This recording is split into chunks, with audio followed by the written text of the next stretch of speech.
You cannot escape from death. We were just given an updated global leaderboards chart for the Tekken World Tour 2024. As you look at this, you see Chikrin, Lohai, and Chanel at the top 3 places. Arslan, Ash, Farzine, Nii, they're on the lower end. You may also notice that we are currently almost halfway through the full Tekken World Tour year. 12 tournaments, 5 down. The 6th, which is CEO 2024, is coming up on June 28th and ends on the 30th.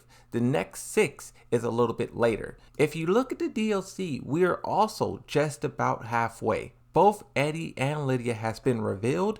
Eddie has released, Lidia has not. We are all wondering when will she be, and I think I figured it out. Looking at this year calendar with all the Tekken characters' birthdays on it, it took me like 3 hours to make it. If you don't know, Harada revealed all the birthdays on Twitter. I then in turn made this calendar. But if we use this as an example of where the tournaments are at and how much gap is between them, we can very perfectly pin down when and what will happen. For example, CEO takes place on June 28th. The next tournament after that is the Mix-Up, which takes place on July 13th to the 14th. There's a 2-week gap in between that. The next tournament is EVO 2024. That takes place on July 19th to the 21st. Now, something about EVO is it's normally not this soon. It's usually on, let's say, like August, like 3rd or 4th is usually where it's at. This is the earliest I ever seen it. And I don't know if that's because Street Fighter or Mortal Kombat or Tekken 8. One of those games is pulling EVO earlier than ever before. And as a result, now the Mix-Up and EVO are 1 week apart. Now, where will they drop this update? I think it's after CEO. Here's why. Tournament organizers do not like when a character / patch is released a couple of days before their tournament. If we look at Street Fighter 6 and Combo Breaker as an example, they were very upset that Akuma was releasing like 4 or 5 days before their tournament. They did a poll to see whether or not the players wanted Akuma to be legal and also to use the most current patch, and 81% said yeah, but that still didn't change the bitterness that they tasted in their mouth by Street Fighter 6 putting that so close to their tournament. Now CEO is kind of experiencing the same thing with Bison.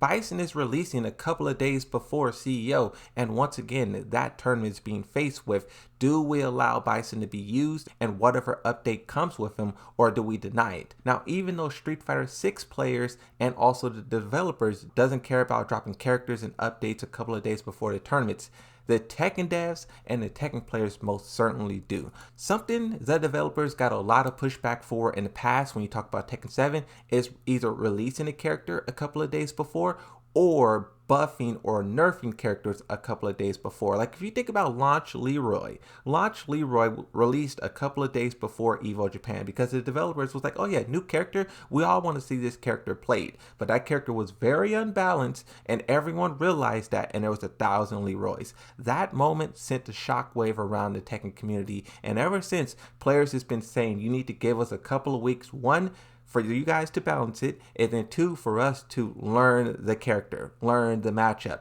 And ever since then, they've done that. Another example of that is Kokoma. Kokoma is very upset Fangway was just nerfed, but also there's an upcoming tournament and he doesn't have time to switch to another character. Now, even though this Sweden tournament is not connected to the World Tour, so I really don't think the developers is factoring that when they're shaping their balancing and their characters.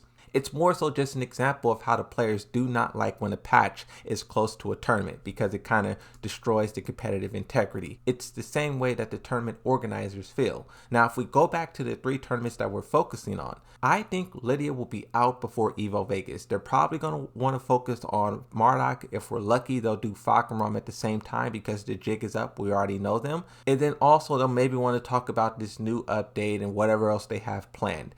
The Mix-Up, they won't release Lidia anywhere near there because one, is either too close to the Mix-Up or too close to EVO, and we already established players don't like that. The only valid option is to, 1, host this big announcement at CEO, because there's a lot of things they need to talk about. The summer update contains Lidia, the new stage, photo mode, and the battle pass. 4 things we do not have a release date for, and also 4 things that will have a major impact on the game. And you would need a lot of times, roughly 2 weeks, to figure that out. Surprise, surprise, CEO takes place on June 28th, and as we previously established, it's a 2-week gap until the next Tekken World Tour event. Here's why I believe after CEO, maybe 1 or 2 days after a big announcement, and then the character will be out.